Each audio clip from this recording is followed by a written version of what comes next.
Vienna Teng is a fantastic vocalist and songwriter, and she's made a bunch of really good music. She's probably my favorite vocalist right now, and most of her music is relentlessly chipper and such a good thing to listen to. But is there a darker, secret side? There's a secret narrative in one of her albums, 2009's Inland Territory. This album tells the story of an apocalyptic event happening and the resulting changes in the world. The tracks are technically not in chronological order, which helps to mask the true, darker nature of the album. So let's take a look at the evidence for this theory. The first track, The Last Snowfall, is about a woman thinking idly to herself about what she would do if the world ended. If this were the last snowfall, if this were my last glimpse of winter, if this were the last I'd felt you breathing, how would I carry on? She convinces herself that it's not the last time she'll experience these things, but that fear remains within her, and she resolves to live each day like it's her last. It's a romantic song on the surface, but one level deeper, one has to wonder what could have caused that fear to crop up in the first place. What event sparked this fear that it may have been the last time she experiences things? Why the desperate convincing of herself that it's not the last time? In this track, we see the first inklings of some sort of major catastrophe that affects the lives of a lot of people, sort of hinted simply as a threat. It either hasn't happened yet, or it has happened, and people just don't realize how bad it really is. This woman either witnessed the event or is near to where it's supposed to happen, and the fear for her own life and the lives of the ones she loves is an instant and immediate response to that.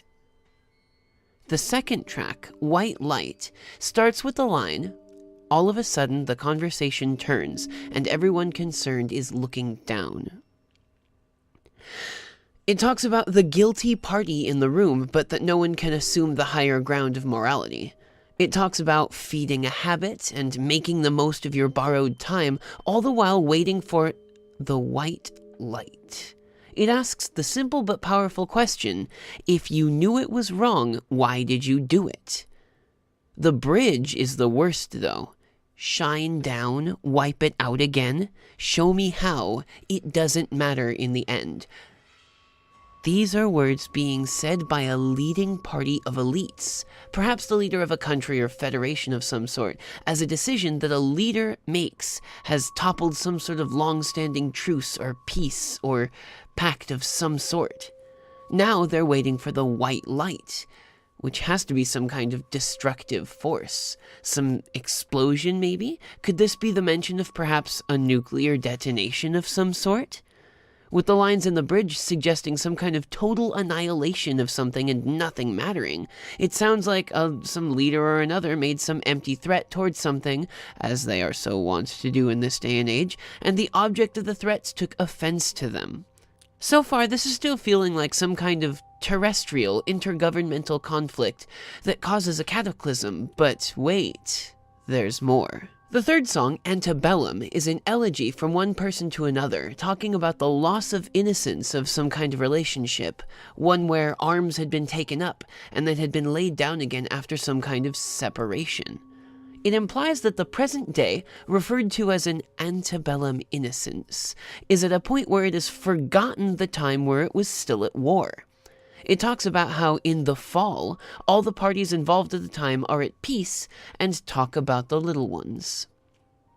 These are those who were born after the forgetting of the war. I mean, surely there's some kind of memory there, but anyone who remembers it refuses to talk about it. The song then moves backwards, describes a period of prosperity and progress between the parties involved in the spring, where they were making plans for the future and cooperating, until the fight, the sharp words splintering the night. This is all couched in a metaphor of a relationship between two people, but that metaphor becomes quite literal when it talks about keeping the weapons down, keeping the wounded safe. Sometime in the past, this world, this country perhaps, was at war with some other entity. And there was a period of prosperity followed by a period of war, and then a separation and an uneasy peace wherein the war was desperately erased from the memory of the public long ago. The chorus's backing track then states, "You go home, I'll stay here. Seasons keep on marching, and with only strangers watching. This implies that there was an invasion. The nature of this war becomes clearer and clearer. Earth, or whatever world this song embodies, was visited by aliens. The initial visit was friendly, and the aliens and humans exchanged contact and had a prosperous time where they planned for the future of the Earth. Then, somehow, there was a conflict between Earth and the visiting aliens, and after a war that required weapons and produced wounded people, the aliens left the planet, and long enough of a time has passed that this common knowledge of an extraterrestrial species has been largely forgotten by all but the shadowy elites from the second song. Given the way that this song and the previous song tie together, there must have been some kind of long-standing truce or agreement between alien and human that kept this war at bay, and someone finally broke it somehow. The fourth song is called Kansas. It talks about how there were cities of clouds, which are flat on the table like Kansas. She laments at how every wall she leans on transforms into sliding doors in thin air, and asks that someone lets go of this when they find her. Houses of cards also flat on the table like Kansas. It's not regret, just an unexpected accounting of debts, only now called. It's not regret, just remembrances of how close we had come. The war almost won, but I sent up our flag and moved on. Again, couched in the metaphors of a relationship, this song details the aftermath of the war that brought down the cities in the sky that these aliens had helped us to build, that leveled the landscape with their terrible weapons, and left the landscape wasted and barren. This calls to that line about walls disappearing when she touches them. They are being destroyed as she tries to take shelter inside them. This song is the second on the album to outright reference war, and it implies the destruction of the fragile human society when the humans did whatever it was that made the aliens call their debt of assistance. After that, the world was lost to the winter. Well, what do we know that's related to war and destruction and associated with winter? Nuclear radiation. The humans used their nuclear weapons to get the aliens to retreat, in the process scarring their own landscape with that weaponry. But then, what is the mention of her in this song referring to? Well, friends, we will get to that soon. The fifth song is a quirky piece called In Another Life, where the singer recounts how in several other lifetimes, she and her partner had continued to get together as partners. This implies that this world has reincarnation and prescient powers, but that's the least important part. It talks about the Red Guard, which marched on Tiananmen Square, and how they turned their own parents in. It talks about coal miners getting trapped in a cave-in. It talks about how in one life, she and he were married early, and he was killed on a minor battlefield. Another war reference. It talks about Central Park and passing trains. This world, 100% without a doubt, is the world we live in now, or at least a version of it. It talks about how a battlefield, the one on which he died, was considered minor, which means that the war went on in enough places and for long enough that battles could be considered major and minor. And now this singer has actual memories of being alive during that war. She was buried beside her second stillborn child in that timeline. 2 stillborn children in a row? I mean, the odds aren't impossible. History has shown time and again that it doesn't really enjoy the fact that humans like to give birth to things. But that also sounds like the effects of radiation and fallout on her body. That timeline is the war timeline, at least a generation back and probably much longer. There's the last line of the song, too, that sounds innocent, but is chilling to the bone. We are the next time around. The singer, knowing that she's died and been reincarnated many times over different lifespans, knows that there will be a next time, but she doesn't know what it is this time. It seems that her ability to see into the future is only activated just before she's about to die. She feels it coming, though, like the shiver of a passing train. This song takes place before or possibly exactly at the same time as the first song, either just as or right before the terrible thing happens that starts it all in motion again.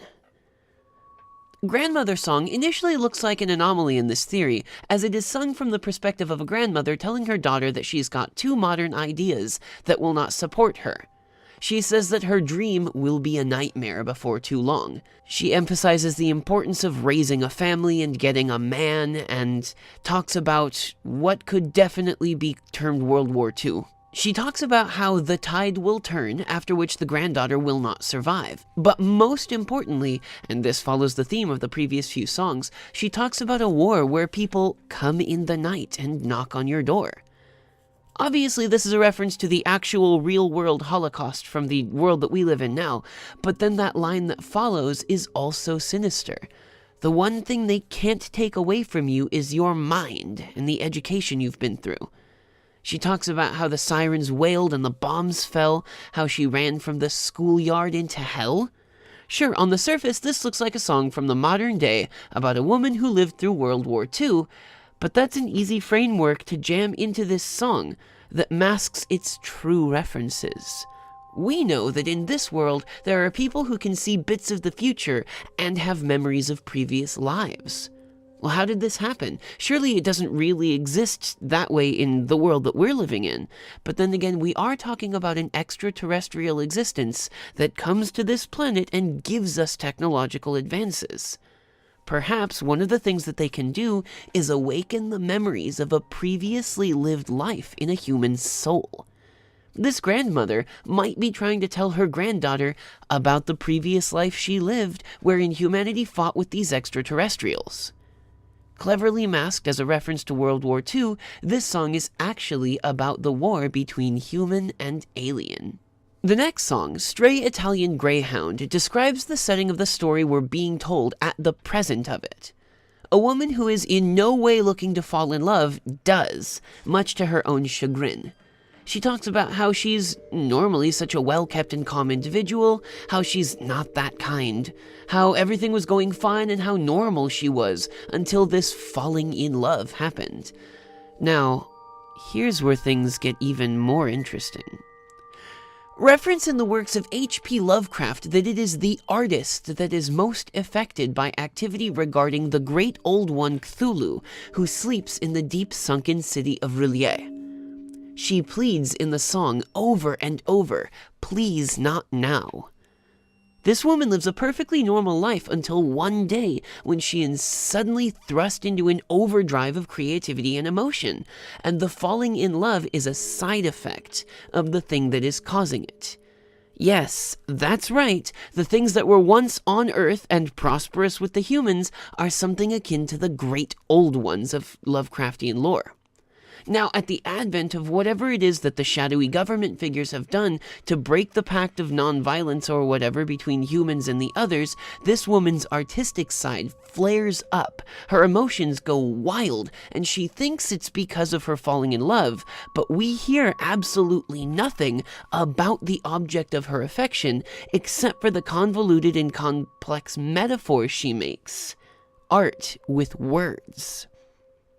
The beings are awakening again, and this woman, our heroine in this song, is a bystander, the canary in the mine that lights up and cannot explain why, when these ancient and powerful extraterrestrials awaken from their slumber under the earth. The eighth song, Augustine, is the same woman who is inexplicably thrust into this new state of being, and cries out to the heavens as she pursues this object of affection. She's breaking down over and over again. It's becoming too much for her, this flood of incomprehensible emotions, but even still, we have no mention of whom she pursues. She beseeches this entity to let her be her Augustine. More on that in a second. She then gives in fully at the second verse, calmly stating, "Lead me now, I understand. faith is both a prison and an open hand. Every illusion in between, all the lies I have seen, she says, have been broken down in her. It says that bells and spires of china white ring for an Augustine. An Augustine? As in a different one from the historical St. Augustine? Well, why is this important? This is where it cements in the great old ones being the things that mankind is now waiting for the retribution of. St. Augustine, a real person born in 354 AD, was a Roman theologian and a philosopher that is said to have established anew the ancient faith, and also established the principles of the just war theory. Establishing anew an ancient faith sounds like something an occultist, a chosen prescient of an old one, would be trying to do. That's why this artist, this creative and charismatic woman, calls herself not just Augustine, but an Augustine. Just like St. Augustine before, a re-establisher of a faith that has long since been forgotten. She must be charismatic because she has that kind of clout behind her to get the attention of cathedrals and the people that heed the bells that those cathedrals can ring. She is a cult leader. Now, bringing back the worship of the great old ones that control her mind, flooding it with the ununderstandable. So sidestep for a moment. This harkens back to the fourth song and its very short but mysterious bridge. I hope yours is kinder. Let go of this when you find her. That woman is not the first of her kind, not the first to lead the cult of those that followed the great old ones.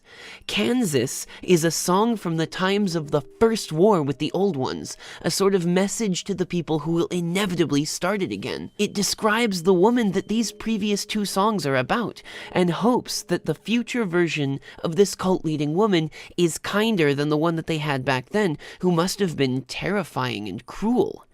Not surprising for someone controlled by the great old ones directly. On to the ninth song, entitled No Gringo. Set several years after Augustine, this song details the struggles of a family of three, a mother, a father, and a young daughter, who were forced to flee their home in America because it has been destroyed, to try to find quarters somewhere safer. They head down toward Mexico as Arizona's burning behind them. Mexico, in a similar state of emergency, however, turns the razor wire of the border back toward those seeking refuge from America. They came all the way from Chicago, which is quite far from the Mexican border. The daughter laments the things she's lost in the destruction.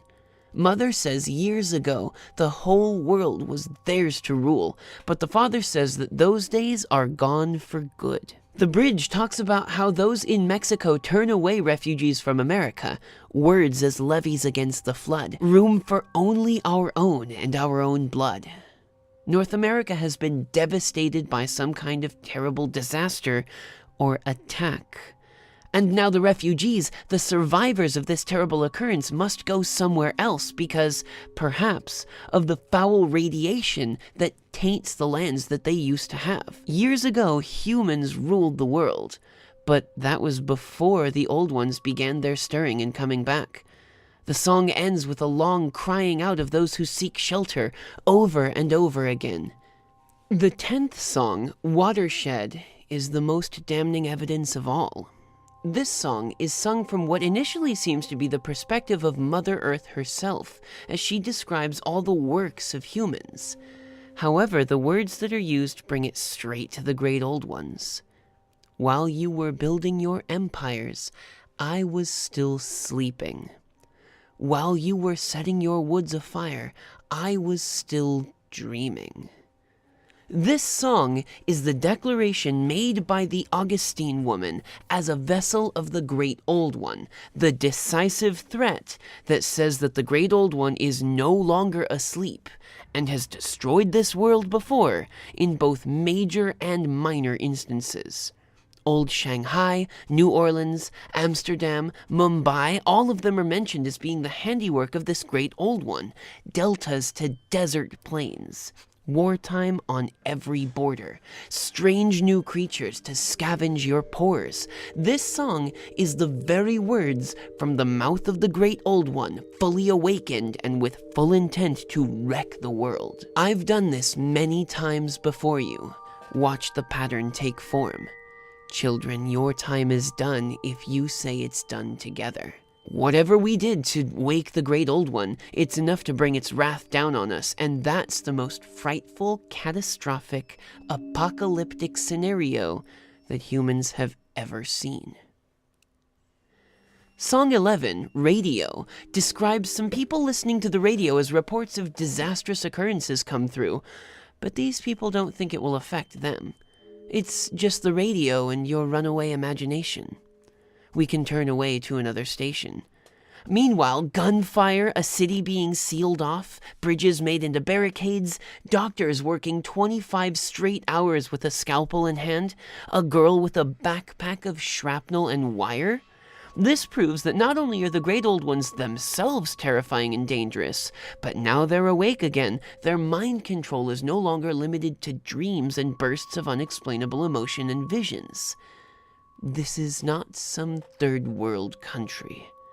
Thousands have died in the attacks, and a child cries out for forgiveness from her dead parents as she could not save them from their inevitable death. This is where the Great Old Ones now roam the earth and cause destruction in widespread swaths, and humanity is trying desperately not to retaliate, but just to survive. The final song of the album, St. Stephen's Cross, talks about a couple who were separated in this crowd that gathered and surged at the cathedral. Desperate for something, anything that could save them, those who still believed in a God went to the churches to beg for forgiveness and assistance. But none comes. Somewhere, a wall that was a bastion against the terrible creatures of the Great Old Ones falls, and the people scramble and try to flee. In this chaos, the man and the woman are separated, and the man panics as he searches for his partner.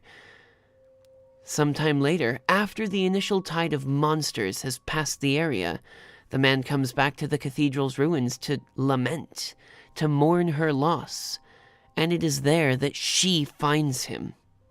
They are reunited there, in the shadow of what is left of the cathedral. There are some ethereal Latin words in what could be considered a bridge in the song. Si autem, quod non videmus speramus. But if we hope for that which we see not. Straight from Romans 8:25 from the Christian Bible Latin Vulgate, the full verse is something akin to, but if we hope for what we do not yet have, we wait for it patiently.